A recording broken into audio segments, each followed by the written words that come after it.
সঞ্জীৱনী সুন্দৰ স্বাস্থ্য দীৰ্ঘ জীৱন অনুষ্ঠানৰ যোগেদি আজি আমি পুনৰ কথা পাতিম জ্যেষ্ঠ চিকিৎসক অভিজ্ঞ চিকিৎসক ডাক্তৰ হিতেশ কলিতাৰ সৈতে আৰু প্ৰথমে আপোনাক মই সুধিম আপুনি গেছত ভাৰাক্ৰান্ত হৈছে নেকি গেছে আপোনাক জুৰুলা কৰিছে নেকি লগতে কম যে গেছৰ সন্দৰ্ভত আসলতে মানুহৰ মুখে মুখে বিশেষকৈ গুৱাহাটী মহানগৰীত এটা খুবেই জনপ্ৰিয় নাম এজন অভিজ্ঞ চিকিৎসক ডাক্তৰ হিতেশ কলিতাৰ নাম আৰু হিতেশ কলিতাক বিচাৰিবলৈ আপোনাৰ অসুবিধা হৈছে নেকি বা লগ পোৱাৰ আপোনাৰ অসুবিধা হৈছে নেকি পিছে ডক্টৰ হিতেশ কলিতাক লগ পাবলৈ আপুনি ক'ত আহিব লাগিব বা কেনেকৈ লগ ধৰিব এই সন্দৰ্ভত আজি সঞ্জীৱনী অনুষ্ঠানটোৰ যোগেৰে আগবঢ়াম আৰু বৰ্তমান আমি উপস্থিত হৈছোহি গুৱাহাটী মহানগৰীৰ যি অসম বিধানসভা কাৰ্যালয়ৰ নিচেই কাষত গুৱাহাটী টি অক্সিজেন চেণ্টাৰৰ ঠিক বিপৰীত দিশত আদিত্য স্কোৱাৰ মলৰ ছেকেণ্ড ফ্ল'ৰ অৰ্থাৎ আজি আৰডিএন ক্লিনিকত আহি বৰ্তমান উপস্থিত হৈছোহি আৰু ইয়াতে লগ পাবলৈ গৈ আছো সকলোৰে মুখত পৰিচিত মাথো এটি নাম গেষ্ট্ৰ'এন্টাৰলজিষ্ট অভিজ্ঞ চিকিৎসক ডাক্তৰ হিতেশ কলিতা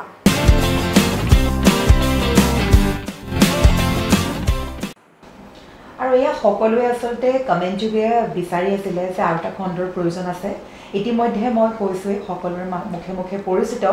অভিজ্ঞ চিকিৎসক ডক্টৰ হিতেশ কলিতা আমাৰ লগত আছে পোনপ্ৰথমে আপোনাক স্বাগতম জনাইছো থ্যাংক ইউ হয় আসলতে দৰ্শকৰ বিপুল দাবী বুলি ক'ব লাগিব কমেণ্ট যোগে আমাৰ পূৰ্বৰ যি খণ্ড তাত বহু লোকে বিভিন্ন প্ৰশ্ন প্ৰেৰণ কৰিছিলে লগতে বহু লোকে বিভিন্ন প্ৰশ্ন অনুযায়ী আৰু এটা খণ্ড বিচাৰিছিলে গতিকে আজি আমি পুনৰ আগবঢ়াইছো আজি বিশেষ খণ্ডটো তাৰ মাজতে আমাৰ যিসমূহ প্ৰশ্ন আছিলে সেই প্ৰশ্নসমূহৰ মাজলৈ যাম চিধাচিধি প্ৰথমে আমি আৰম্ভ কৰিম কলনোস্কোপিৰ দ্বাৰা আসলতে বিভিন্ন লোকে নিজৰ আসলতে পায়খানা নলীত বিভিন্ন সমস্যা হোৱাক লৈ প্ৰশ্ন প্ৰেৰণ কৰিছিলে তাৰোপৰি কলনোস্কোপি ট্ৰিটমেণ্টৰ দ্বাৰা ভাল হ'ব পাৰে নে নোৱাৰি বা বহু লোকে ভয়ো কৰে কৰিবলৈ কি ক'ব এই বিশেষ প্ৰচেছটো সন্দৰ্ভত সো কলনোস্কোপি একচুয়ালি যোনটো ইংৰাজীত ভাষাত আমি কলন বুলি কওঁ তে কলনটো হ'ল কি যোনটো আমাৰ লাৰ্জ ইণ্টেষ্টাইন বা পেটৰ ডাঙৰ নাড়ীটো সো কলনোস্কোপি হ'ল কি এনেকুৱা এটা এণ্ডোস্কোপি যোনটো কি আমি পায়খানাৰ ৰাস্তাৰে গোটেই পেটৰ ডাঙৰ নাড়ীটোৰ সোমাই যাওঁ যদি ইয়াত দৰ্শকসকলে কিবা দেখিবলৈ পাইছে তেনেহ'লে এইটো চাব কি এইটো হ'ল আমাৰ যোনটো আমি জিআই ট্ৰেক বুলি কওঁ কি আপুনি মুখেদি খাইছে খাদ্য নলীত আহিব পেটৰ পৰা গৈ গৈ গৈ সৰু নাড়ীবোৰত আহিব সৰু নাড়ীত মেক্সিমাম আপোনাৰ ডাইজেশ্যন হ'ব কি আপুনি খাদ্যত যিমানো আপোনাৰ নিউট্ৰিয়েণ্টছ আছে এইটো আপোনাৰ ব্লাডত সোমাব ইয়াৰ পিছত যিকেইটা বস্তু আপোনাৰ ডাইজেষ্ট নহয় সেইটো গৈ ফেলে এইটো লাৰ্জ ইণ্টেষ্টাইনত আহিব এণ্ড লাৰ্জ ইণ্টেষ্টাইনত পায়খানা পানী এইটো ওলাই যাব যোনটো বস্তু আমাৰ শৰীৰত দৰকাৰ নাই চ' কলনোস্কোপি হ'ল কি এনেকুৱা এটা এণ্ডোস্কোপি যোনটো আমি পায়খানাৰ ৰাস্তাৰে কৰোঁ আৰু এইটো গোটেই আপোনাৰ পেটৰ ডাঙৰ নাড়ীটো চাব পাৰি লগতে এই সৰু নাড়ীটোৰ ভিতৰত সোমাই লাষ্ট পাৰ্টটো আমি এটলিষ্ট চাই ল'ব পাৰোঁ যোনটো নৰ্মেল কলনোস্কোপি আমি কৰোঁ দৰকাৰ কিয় পৰে দৰকাৰ এইটো কাৰণে কি এই পেটৰ ডাঙৰ নাড়ীত বিভিন্ন ধৰণৰ বেমাৰ আজাৰ হৈ থাকে চ' কলনোস্কোপি যেতিয়া আৰম্ভ হৈছিল তাৰ বিশেষকৈ ৱেষ্টাৰ্ণ কাণ্ট্ৰিবোৰত সিহঁতৰ কলনৰ কেঞ্চাৰ হোৱাৰ চান্সটো বহুত বেছি আমাৰ দেশতকৈ সিহঁতৰ বহুত বেছি আৰু সিহঁতে এইটো কথা দেখিলে কি কলন কেঞ্চাৰ হোৱাৰ আগতে কলনৰ পলিপ বুলি যোনটো বস্তু কয় পলিপ হ'ল কি সৰু এটা টিউমাৰ টাইপ যোনটো কলনত উৎপন্ন হয় চ' এই টিউমাৰটো বাঢ়ি গৈ গৈ এটা দিনত কেঞ্চাৰৰ ৰূপ লয় আৰু একদম আৰম্ভণিতে যদি আমি সেই পলিপবোৰ গুচাই দিব পাৰোঁ তো কেঞ্চাৰলৈ সেইটো গৈ নাপায় চ' ৱেষ্টাৰ্ণ কাণ্ট্ৰিজৰ এনেকুৱা কনচেপ্ট আছে কি আপোনাৰ 50 বছৰ ওপৰত হৈ গ'ল আপোনাৰ ধৰি লওক একো চিমটমো নাই কি আপোনাৰ পায়খানা চব নৰ্মেলো হৈ আছে হ'লেও সিহঁতে কয় কি 50 বছৰ পিছত এটা কলনোস্কোপি আপুনি কৰি ল'ব লাগে আৰু সেই কলনোস্কোপিত আপুনি যদি কিবা বিশেষ ধৰণৰ পলিপ বা এনেকুৱা পায় তেতিয়া সেই চব গুচাই দিব লাগে যাতে আগলৈ গৈ এইটো কেঞ্চাৰৰ ফালে গুচি নাযায় এইটো হ'ল কেঞ্চাৰৰ বিষয় ধৰি লওক যি আমাৰ লেট্ৰিনৰ নলীত যে আচলতে বেমাৰ হ'ব পাৰে বিভিন্ন সমস্যা হ'ব পাৰে সেই সমস্যাবিলাকৰ বাবে কৰা হয় নহয় জানো য়েছ এতিয়া আমাৰ দেশত কি হ'ল কি কেঞ্চাৰৰ যোনটো ইনচিডেঞ্চ বুলি কওঁ ন কি কিমান মানুহৰ কিমান কেঞ্চাৰ হয় তো সেই হিচাপে কলন কেঞ্চাৰ আমাৰ মানুহৰ অলপ কম যদি আমি কম্পেয়াৰ কৰোঁ আমেৰিকা বা ইউৰোপৰ মানুহৰ লগত তেতিয়া আমাৰ অলপ কম আমাৰ এতিয়া বাকী সমস্যাবোৰ থাকে যোনটো নেকি আপোনাৰ লাৰ্জ ইণ্টেষ্টাইনত হ'ব পাৰে ধৰি লওক আপোনাৰ পায়খানাৰ লগত ৰক্ত গৈ আছে এতিয়া ৰক্তটো কিয় গ'ল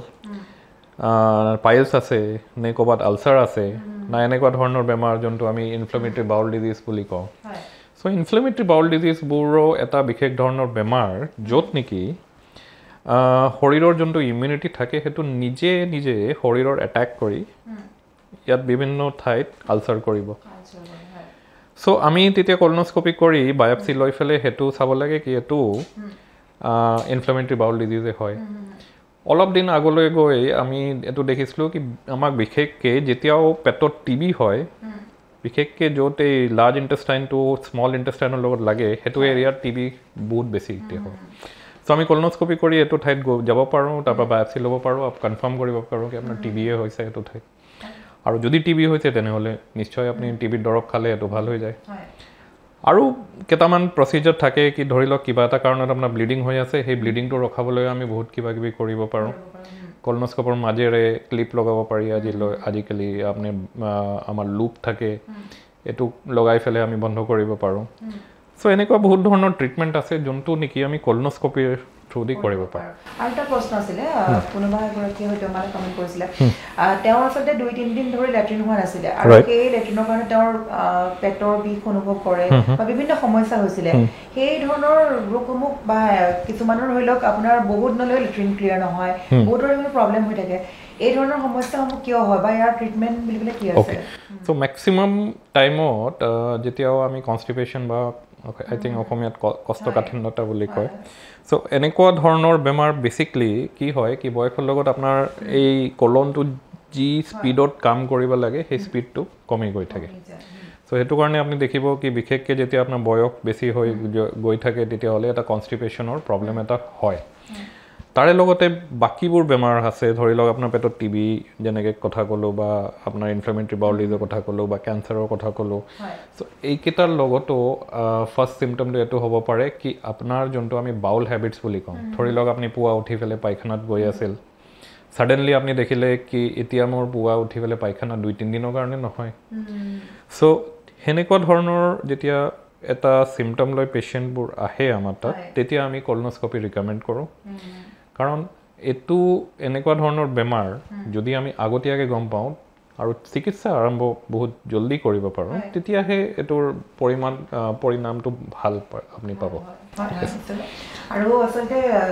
মানে দৰ্শক যিটো প্ৰশ্ন প্ৰেৰণ কৰিছিলে গতিকে বহুলোকে পায়খানা ক্লিয়াৰ নোহোৱাক লৈ পেলাই বা লেট্ৰিনৰ যিকোনো সমস্যাক লৈ কৰিছিলে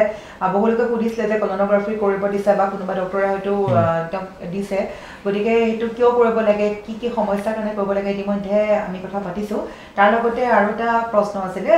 এণ্ডোস্কোপিৰ কথাও আছিলে আমাৰ মাজত এণ্ডোস্কোপি আচলতে মানুহৰ গেছৰ সমস্যা হ'লে কিছুমান বহু লোকৰ এইটো ছাজেষ্ট কৰে এণ্ডোস্কোপিৰ কথা তো এণ্ডোস্কোপিৰ বিষয়টোৰ ওপৰত কি ক'ব এণ্ডোস্কোপিও এটা চিমিলাৰে কথাটো কি বেচিকলি যেতিয়া আমি স্কোপি বুলি কওঁ স্কোপি হ'ল কি ধৰি লওক ডাঙৰ এটা পাইপৰ মুখত আমি কেমেৰা এটা লগাই আপোনাৰ সেই পাইপডালে আপোনাৰ ভিতৰত যোনটো মুখ আছে বা পায়খানা ৰাস্তা আছে বা এনেকুৱা ধৰণৰ যোনটো আমাৰ নেচাৰেল অৰিফিচ বুলি আমি কওঁ সেইটো ৰাস্তাৰে আমি গৈ ফেলে পেটৰ ভিতৰত বস্তুবোৰ চাওঁ এণ্ডোস্কোপিও এতিয়া এইটো কাৰণে কি কাৰণ পেটৰ যিমান বিভিন্ন ধৰণৰ বেমাৰ আছে সেইটো আমি কাৰেক্টলি ডায়েগন'জ কৰিব পাৰোঁ ধৰি লওক আমি 1980s বা 1970sত মানুহৰ পেটৰ বিষ হৈছিল আমি তোমাৰ আলচাৰ হৈছে সেইকাৰণে ঔষধ খোৱা এতিয়া এইটো আলচাৰ নহ'বও পাৰে এণ্ড এগেইন এইটো কনচেপ্টটো নতুনকৈও এতিয়া একেদিনত আহিছে কি যেতিয়াও পেটৰ কেঞ্চাৰ হয় বা খাদ্যনলী কেঞ্চাৰ হয় তাৰে আগত ষ্টেজ 1 ষ্টেজ 2ত সেইটো এণ্ডোস্কোপিৰে আমি গুচাই দিব পৰা যায় আৰু সেইটো এণ্ডোস্কোপিৰে গুচাই দিলে আপোনাৰ ডাঙৰ এটা অপাৰেশ্যনৰ পৰা আপুনি বাচি যায় বা আৰ্লি ষ্টেজ ডিটেকশ্যন হোৱাৰ কাৰণে আপোনাৰ প্ৰগন'চিছ যোনটো কওঁ কি এই কেঞ্চাৰটোৰ পৰা আপুনি মুক্তি পালে চ' এনেকুৱা বহুত বেমাৰী থাকে যোনে গেছ কৈ আমাৰ তাত আহে আৰু আমি এণ্ডোস্কোপি কৰোঁ তেতিয়া আইদাৰ খাদ্যনলীৰ কেঞ্চাৰ বা পেটৰ কেঞ্চাৰবোৰ আছে আৰু একদম আৰ্লি ষ্টেজত সেইটো ডিটেক্ট হয় সিহঁতে গৈ আইদাৰ এণ্ডোস্কোপিকলি আমি প্ৰচিজাৰবোৰ কৰোঁ বা ধৰি লওক আমি এণ্ডোস্কোপিকলি পাৰা নাই সিহঁতে অপাৰেশ্যন কৰে তাৰপিছত সিহঁতে এতিয়া নৰ্মেল লাইফ জীয়াই আছে চ' এণ্ডোস্কোপিৰ দৰকাৰ এইটো কাৰণে নট অনলি কি কেঞ্চাৰ বাট নৰ্মেল আলচাৰ এটা আৰু পেটৰ যোনটো আমি খাদ্যনলী আৰু ষ্টমাক বুলি কওঁ আৰু ইয়াৰ পৰা আমি টিল ডিঅ'ৰ্ডিনাম ইমানলৈ চাব পাৰোঁ সো ইয়াত আপোনাৰ যিও প্ৰব্লেম নাথাকে তো এইটো আমি গোটেইটো চাই ল'ব পাৰোঁ এণ্ডস্কোপি আৰু বহুত আৰ্লি ষ্টেজত আমি বস্তুবোৰ গম পাওঁ বাকী যিমানবোৰ আছে আপুনি চিটি স্কেনে হওক বা আগৰ দিনত আমি বেৰিয়াম এক্সৰে বুলি এটা পদ্ধতি আছিল সেইবোৰতকৈ এণ্ডস্কোপি বহুত মাইনিউটলি এইটো চাব পাৰি আৰু আৰ্লি ডিটেকশ্যনৰ কাৰণে বহুতেই ভাল হয় হয় আৰু ধৰি লওক আপোনাৰ আমি যিটো এতিয়া প্ৰচেছবিলাকৰ কথা পাতি আছোঁ আপোনাৰ এণ্ডস্কোপি হওক বা কলনোস্কোপি হওক লগতে বহু লোকক গেছৰ বেমাৰ দেখাবলৈ গ'লে বহু লোকক ECG কৰিবলৈও কয় সেইটো কেনেকৈ আচলতে এইটোৰ লগত সিটোৰ সম্পৰ্ক আছে ECGৰ বহুতক দিয়ে গেছৰ পেচেণ্টক সেই ধৰণৰ প্ৰশ্ন আমাৰ মাজত আহিছে যে গেছৰ বেমাৰ দেখাব গৈছিলোঁ কিন্তু ECG কৰিবলৈ চিন্তা হৈছে কিবা হাৰ্টৰে অসুবিধা হৈছে নেকি কি ক'ব আচলতে এই সন্দৰ্ভত একচুৱেলি আপুনি এইটো যেতিয়া ফটোটো চাব চ' এই পাৰ্টটো আপোনাৰ বুকুৰ ভিতৰত থাকিব এইটো আপোনাৰ পেটত থাকিব চ' এতিয়া খাদ্যনলীটো আপোনাৰ বুকুৰ ভিতৰত আছে গেছৰ যোনটো বেমাৰ একচুৱেলি আমি নৰ্মেলি গেছ বুলি কওঁ বাট নৰ্মেলি আমি যোনটো GERD বুলি গেষ্ট্ৰ'ইছ'ফেজিয়েল ৰিফ্লেক্স মানে ষ্টামাকৰ পৰা এচিডটো খাদ্যনলীত সোমাই গৈ থাকে এচিডটো অকল ষ্টামাকে টলাৰেট কৰিব পাৰে খাদ্যনলী টলাৰেট কৰিব নোৱাৰে বা পেটৰ বাকী নাড়ীবোৰে টলাৰেট কৰিব নোৱাৰে এচিডটো যেতিয়াও খাদ্যনলীত যাব চ' মেক্সিমাম মানুহৰ এইটো হ'ব কি মোৰ বুকুটো জ্বলা পোৰা কৰিছে যোনটো আমি হাৰ্ট বাৰ্ণ বুলি কওঁ হয় না বুকুৰ মাজত জ্বলে বুলি কনচেপ্টটো কিন্তু কেইটামান মানুহৰ এই জ্বলা পোৰা নকৰি এটা বিষ এটা অনুভৱ কৰে আৰু এই বিষটো বহুত মানে নন স্পেচিফিক কি নৰ্মেলি কি হয় কি আপোনাৰ য'ত দুখ পাইছে তাতে বিষাইছে আপুনি লোকেট কৰিব পাৰে কি মোৰ ইয়াতে বিষাই আছে কিন্তু এইটো যেতিয়া বুকুৰ মাজত হয় হওক তো আপোনাৰ এনেকুৱা লাগিব কি কি হৈছে মোৰ বুকুত হেৰি হৈছে এণ্ড যেতিয়াও বুকুৰ বিষ হয় আমাৰ মেইন কনচাৰ্ণটো থাকে কি কিবা কাৰ্ডিয়াক ইছ্যু আছে মানে চ' হাৰ্টৰ যোনটো আমি বিষ বুলি কওঁ যোনটো এনজাইনা বুলি কয় যেনেকৈ এইটোত আপোনাৰ জ্বলা পোৰা কৰিব লাগিছিল কিন্তু বুকুটো বিষায় কেতিয়াবা এনজাইনাত বুকুটো নিবিষায় আপোনাৰ এনেকুৱা লাগে কি মোৰ গেছ হৈছে পেটটো জ্বলি আছে হয় না চ' বিষটো আপুনি ইয়াতে পেটৰ ইয়াতে অনুভৱ কৰিব পাৰে চ' এনেকুৱা পেচেণ্ট যাক আমি ছাছপেক্ট কৰি আছোঁ কি এইটো একচুৱেলি গেছৰ কাৰণে নহয় এইটো হাৰ্টৰ বিষ হয় সিহঁতৰ ECG বা ইক'কাৰ্ডিঅ'গ্ৰাফি বা এনেকুৱা ধৰণৰ বস্তুবোৰ আমি এডভাইচ কৰোঁ কি এটলিষ্ট আপুনি হাৰ্টৰ প্ৰব্লেমটো ৰুল আউট কৰক কাৰণ গেছৰ প্ৰব্লেমটো আমি আপোনাৰ কালিও চাব পাৰিম কিন্তু হাৰ্টত আমাৰ দেৰি হ'ব নালাগে সেইটো কাৰণে আচলতে বহু লোকে এনেকুৱা ধৰণৰ বেলেগ ভয় খায় তাৰমানে যদি গেছ দেখাব গৈছে যদি ECG কৰিব গৈ এই ধৰণৰ বিভিন্ন প্ৰশ্নলৈ মানে কমেণ্ট আহিছিলে গতিকে সেইসকল ব্যক্তিৰ বাবে এই ধৰণৰ প্ৰশ্নসমূহ আজি আমি আগবঢ়াইছোঁ আৰু লগতে আমি আৰু কথা পাতিম কলেষ্ট্ৰলৰ সন্দৰ্ভত কথা পাতিম বিভিন্ন লোকৰ কলেষ্ট্ৰলৰ সমস্যা আছে লগতে আৰু কিবা কিবি বিভিন্ন প্ৰশ্ন আছে সেই প্ৰশ্নসমূহৰ মাজলৈ যাম তাৰ মাজতে এটি বাণিজ্যিক বিৰতি ল'ব লাগিব পুনৰ উভতি আহিম আমাৰ অনুষ্ঠানৰ মাজলৈ চাই থাকিব সঞ্জীৱনী সুন্দৰ স্বাস্থ্য দীৰ্ঘ জীৱন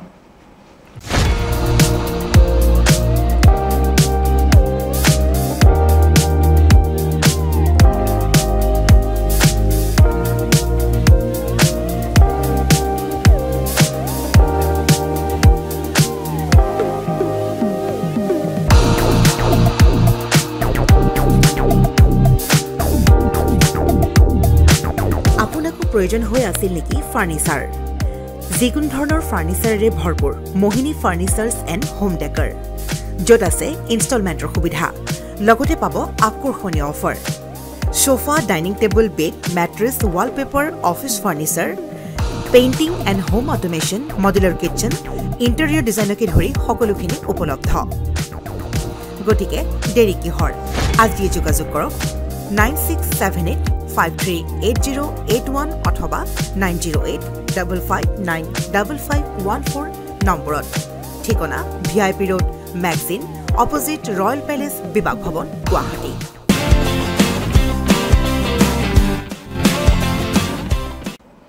পুনৰবৰ্তী হৈছে অনুষ্ঠানৰ মাজলৈ চাই আছে সঞ্জীৱনী সুন্দৰ স্বাস্থ্য দীৰ্ঘ জীৱন আৰু মই ইতিমধ্যে ক'লোঁ আপোনালোকৰ বিপুল দাবী বুলি ক'ম আচলতে আমাক খুব ভাল লাগিছিলে ইমান সুন্দৰকৈ আচলতে আকোৱালি লৈছে আৰু বহুলোকে পূৰ্বৰ খণ্ডত আমাৰ সেই কমেণ্ট বক্সত বহুলোকে কমেণ্ট কৰিছিলে আৰু এটা খণ্ডলৈকে বিভিন্ন প্ৰশ্ন আগবঢ়াইছিলে ডাক্তৰ হিতেশ কলিতাক বিচাৰি কমেণ্ট কৰিছিলে গতিকে খুব ভাল খবৰ আৰু সেইবাবে আপোনালোকৰ অনুৰোধ মৰ্মে আমি পুনৰ আগবঢ়াইছোঁ আমাৰ আজি বিশেষ খণ্ডটো আৰু ইতিমধ্যে কথা পাতি আছোঁ আপোনালোকৰ যিসমূহ প্ৰশ্ন আছিলে সেই প্ৰশ্নসমূহ যিমান পাৰোঁ আমি কভাৰ কৰিব চেষ্টা কৰি আছোঁ লগতে আৰু আমাৰ বিভিন্ন প্ৰশ্ন আছে আমি যিটো পদ্ধতি এটা পাতি আছোঁ প্ৰচেছবিলাক কথা পাতি আছোঁ তাৰ মাজতে আচলতে ERCP বুলি এটা বিশেষ টাৰ্ম আছে বা সেইটো এটা প্ৰচেছ আছে সেই প্ৰচেছটোৰ ওপৰত কি ক'ব সো ERCP মানে এইটো এটা এণ্ডোস্কোপিক পদ্ধতি সো ERCPত আমি কি হয় কি আমি মুখৰ ৰাস্তাৰে এণ্ডোস্কোপটো ভৰাই ঠিক ইয়ালৈ আহি পাওঁ এইটো পাৰ্টত কি হয় কি যোনটো আপোনাৰ বাইলৰ নলীডাল থাকে বাইল ডাক্ট বুলি কয় সেইটোৰ এটা অপনিং এটা থাকে ধৰি লওক আপোনাৰ গলব্লাডাৰৰ পাথৰ হ'ল এই পাথৰটো নামি আহি নলীত ফচি আছে তো এই পাথৰটো আমি ওলাই দিব লগা হয় নহ'লে পেচেণ্টৰ ইয়াতে ইনফেকশ্যন হৈ যায় জণ্ডিছ হয় আৰু বিভিন্ন ধৰণৰ প্ৰব্লেম এটা হয় সো এতিয়া আগৰ দিনত ধৰি লওক 1970s 1980sত আপোনাৰ পেটটো কাটা গ'লৈ হয় এই নলীডাল খুলিব লাগিলে হয় আৰু মানে এইটো এটা বহুত কমপ্লিকেটেড এটা প্ৰচিজাৰ এটা আছে যেতিয়াৰ পৰা ERCP আহিছে তেতিয়াৰ পৰা আমি জাষ্ট এণ্ডোস্কোপ এটা ইয়ালৈ লৈ গৈ এই নলীটোৰ ভিতৰত সোমাই গৈ পাথৰটো ওলাই আনি আপোনাৰ পেটৰ নাড়ীত থৈ দিওঁ আৰু এইটো পায়খানাৰ লগত ওলাই আহে সো প্ৰচেছটো এতিয়া চিম্পল হৈ গ'ল আপোনাৰ যদি ERCPটো একদম ঠিক ঠাকে হৈ গ'ল তেনেহ'লে নেক্সট দিনা আপুনি ঘৰত গৈ পেলাই আৰামছে যি কাম কৰি আছে চব কৰিব পাৰে আৰু ৰিচেণ্টলি এনেকুৱা হৈছে কি এতিয়া যেতিয়াও আমাৰ গলব্লাডাৰত যিকোনো অপাৰেশ্যন নহওক আমি চব লেপ্ৰস্কোপিক কৰিব ট্ৰাই কৰি আছোঁ কি যাতে আপোনাৰ পেটত এটা দুটা ফুটা কৰিয়ে গলব্লাডাৰটো গুচাই দিয়া যায় 1970s 1980sৰ কথা আছিল কি আপোনাৰ গোটেই পেটটো কাটি গলব্লাডাৰটো অপাৰেশ্যন হ'ব এইটো অপাৰেশ্যন হ'ব সেইটো ৰিকভাৰী আপোনাৰ 1 মাহ 2 মাহ ইমানমান লাগি যায়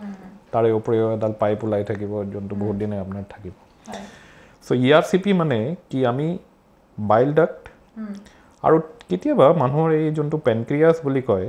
পেনক্ৰিয়াছৰ নলীডালো এতে মুখটো একেই সো এই পেনক্ৰিয়াছৰ ভিতৰতো সোমাই গৈ আমি কেইটামান প্ৰচিজাৰ কৰিব পাৰোঁ সো এইটো এটা এণ্ডোস্কোপিক প্ৰচিজাৰ য'ত নেকি আমি নট অনলি বাইল ডাক্ট বাট পেনক্ৰিয়াছৰ যোনটো নলী আছে তাতেও সোমাই গৈ প্ৰচিজাৰ কৰিব পাৰোঁ সো এই দুটা আমাৰ কভাৰ হৈ যায় সো ERCP এণ্ডোস্কোপিক ৰেট্ৰগ্ৰেড কলেঞ্জিঅ' পেনক্ৰিয়াট'গ্ৰাফি যোনটো ইংৰাজীত তাৰ ফুল ফৰ্মটো মতলব এটা মানে মিনিংটো এইটোৱে কি আমি বাইল ডাক্ট আৰু পেনক্ৰিয়াটিক ডাক্ট দুটাৰ ওপৰত আমি প্ৰচিজাৰবোৰ কৰিব পাৰোঁ হয় আমি কথা পাতি আছোঁ লগতে আৰু আচলতে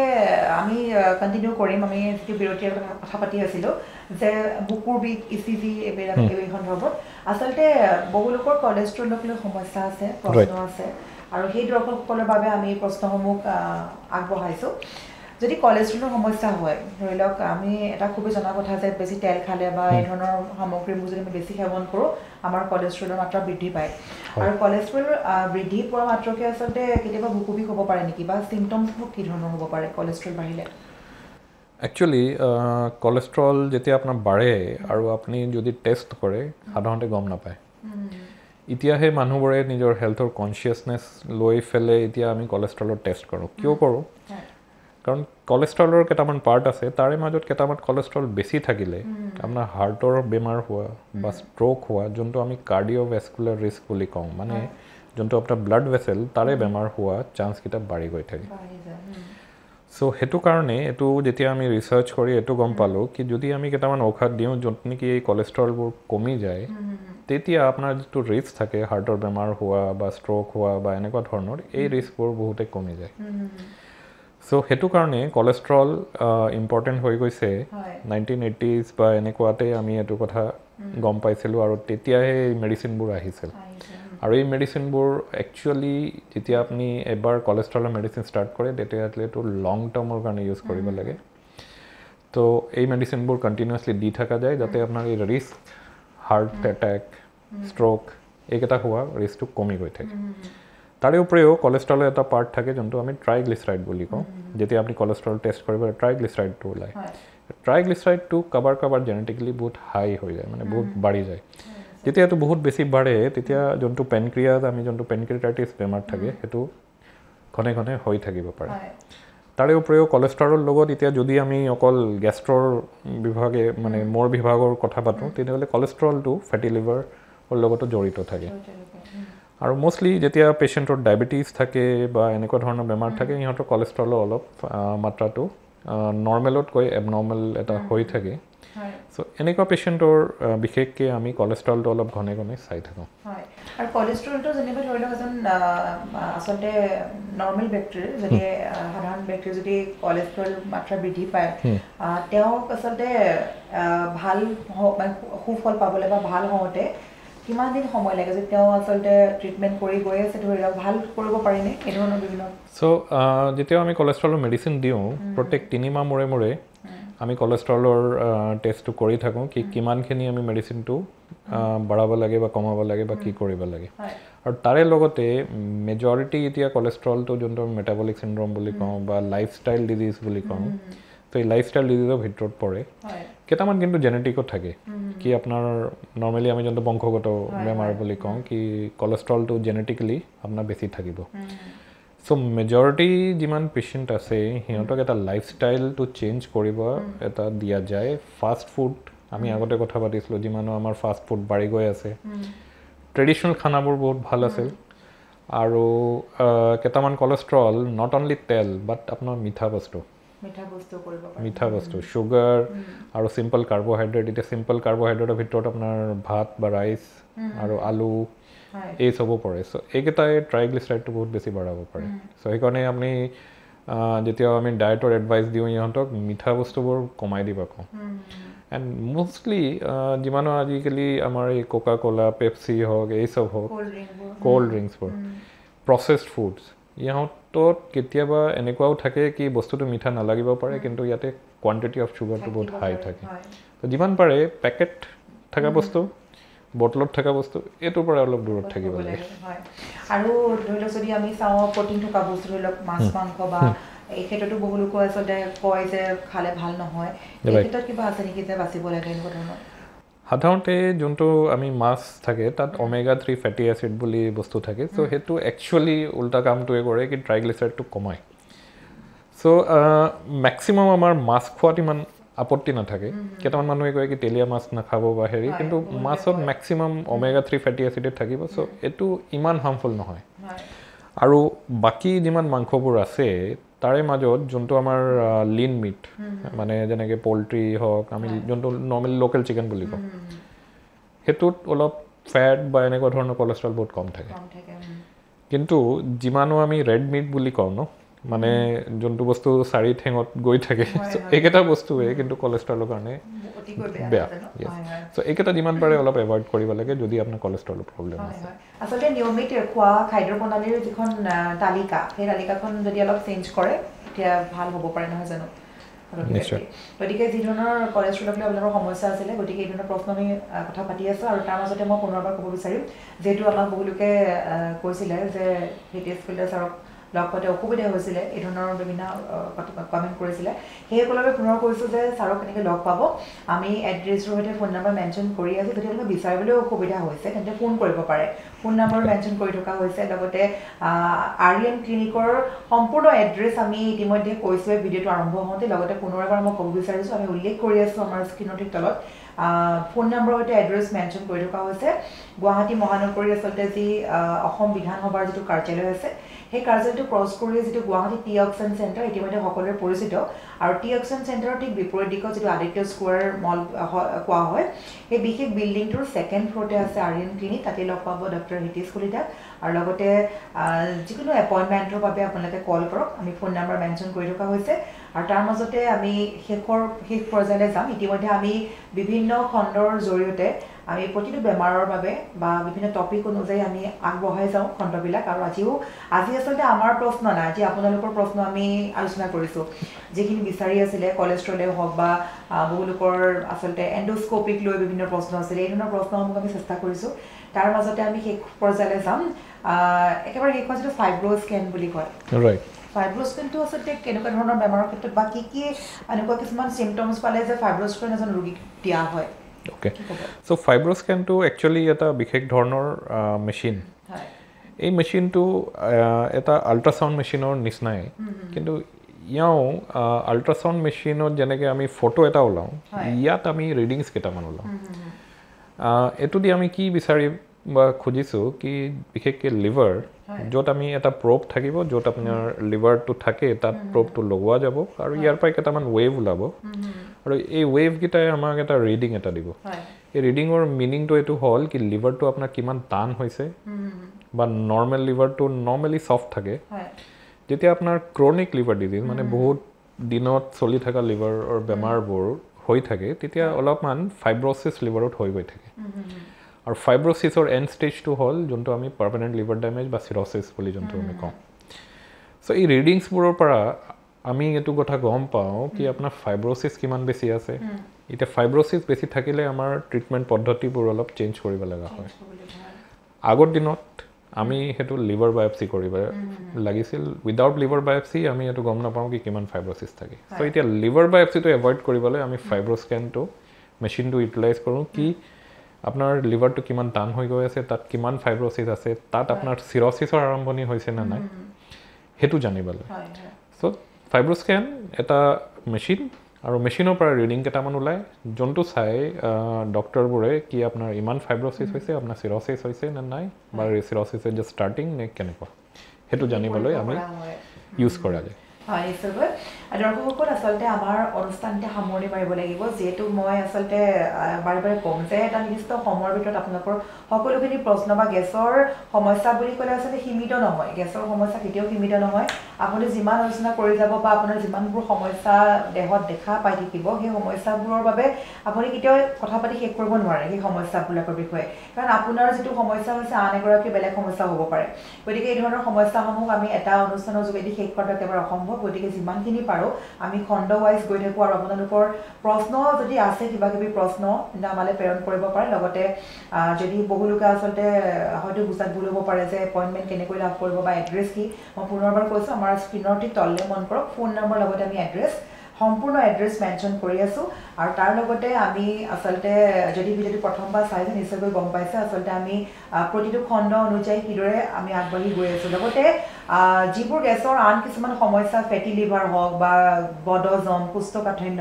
এইবিলাকৰ ওপৰতো আমি কথা পাতি গৈছোঁ পূৰ্বতে গতিকে সেইসমূহ ভিডিঅ' চাবলৈ হ'লে সেইসমূহৰ ভিডিঅ' ক্লিপ আমি আমাৰ ডেছক্ৰিপশ্যন বক্সত আমি উল্লেখ কৰি থাকিম সেই লিংকত ক্লিক কৰা মাত্ৰকে চাব পাৰিব পূৰ্বৰ খণ্ড কিয়নো বহুলোকে আমালৈ পুনৰ প্ৰেৰণ কৰিছে বদহজমৰ সমস্যাক লৈ কোষ্ঠকাঠিন্য আমি কিয় কথা পাতিছোঁৱে আৰু গতিকে সেইসমূহ লিংক আপুনি চাবলৈ হ'লে বা ভিডিঅ' চাবলৈ হ'লে আমি লিংকসমূহ মেনশ্যন কৰি দিম আৰু সেই মেনশ্যন অৰ্থাৎ আমাৰ টেগলাইনত দেখা পাব সেই লিংকটোত ক্লিক কৰা মাত্ৰকে চাব পাৰিব পূৰ্বৰ খণ্ড আৰু গতিকে আজি যিহেতু এতিয়া সামৰণি মাৰিব লাগিব সময় শেষ হৈ গৈছে গতিকে শেষত আপোনাক পুনৰবাৰ ধন্যবাদ জ্ঞাপন কৰিছোঁ আচলতে ইমান ব্যস্ততাৰ মাজতো দৰ্শকৰ দাবী অনুযায়ী আৰু আমাৰ অনুৰোধ মৰ্মে আপুনি আমাক ইমানখিনি সময় দিছে পুনৰবাৰ থাকিল ধন্যবাদ আৰু প্ৰত্যেকগৰাকী দৰ্শকক জনাম যে এয়া সঞ্জীৱনী সুন্দৰ স্বাস্থ্য দীৰ্ঘল জীৱন আৰু আপোনালোকে বিচৰা মতে আপোনালোকক যি আমাক আচলতে প্ৰেৰণ কৰি আছিলে সেই মৰ্মে আমি পুনৰ কৈছোঁ সেই মৰ্মে আমি আপোনালোকলৈ আগবঢ়াইছোঁ এই বিশেষ খণ্ডটো জনাব পাৰিব কমেণ্ট যোগে আৰু যদি কিবা প্ৰশ্ন আছে পুনৰ ক'ম যদি কিবা প্ৰশ্ন আছে আমালৈ প্ৰেৰণ কৰক আৰু সেই সমাধান বিচাৰি আমি পুনৰ চেষ্টা কৰিম অন্য এক খণ্ড আগবঢ়াবলৈ আৰু এয়া আছিলে সঞ্জীৱনী সুন্দৰ স্বাস্থ্য দীৰ্ঘ জীৱনৰ যোগেদি ডাক্তৰ হিতেশ কলিতাৰ সৈতে আমাৰ বাৰ্তালাপ যিহেতু বহু লোকৰ দাবী আছিলে সকলোৱে বিচাৰি আছিল ডাক্তৰ হিতেশ কলিতাৰ অন্য এক এপিছড আৰু আপোনালোকৰ অনুৰোধ মৰ্মে আমি আগবঢ়ালোঁ গেছৰ সমস্যাৰ যিকোনো সমস্যাৰ A to Z সমস্যাৰ সমাধান বিচাৰি আজি আমাৰ এই বিশেষ বাৰ্তালাপ আৰু পুনৰবাৰ আমি আগবঢ়াম সঞ্জীৱনী সুন্দৰ স্বাস্থ্য দীৰ্ঘ জীৱনৰ যোগেদি অন্য এটা খণ্ড অন্য এটা এপিছড লগতে এইখিনিতে ক'ব লাগিব শেষত যে ডাক্তৰ হিতেশ কলিতাক আপুনি কিদৰে লগ পাব ইতিমধ্যে মই কৈছোঁ পুনৰবাৰ শেষত মই ক'ব বিচাৰিম আমাৰ স্ক্ৰীনৰ ঠিক তললৈ মন কৰক এটা বিশেষ নম্বৰ মেনশ্যন কৰি থকা হৈছে আৰু এই নম্বৰত কল কৰাৰ মাত্ৰকে আপুনি বিচাৰি হাবাতৰি খাই থকা বিশেষ অভিজ্ঞ চিকিৎসকগৰাকীক খুব সহজতে লগ পাব RM ক্লিনিকত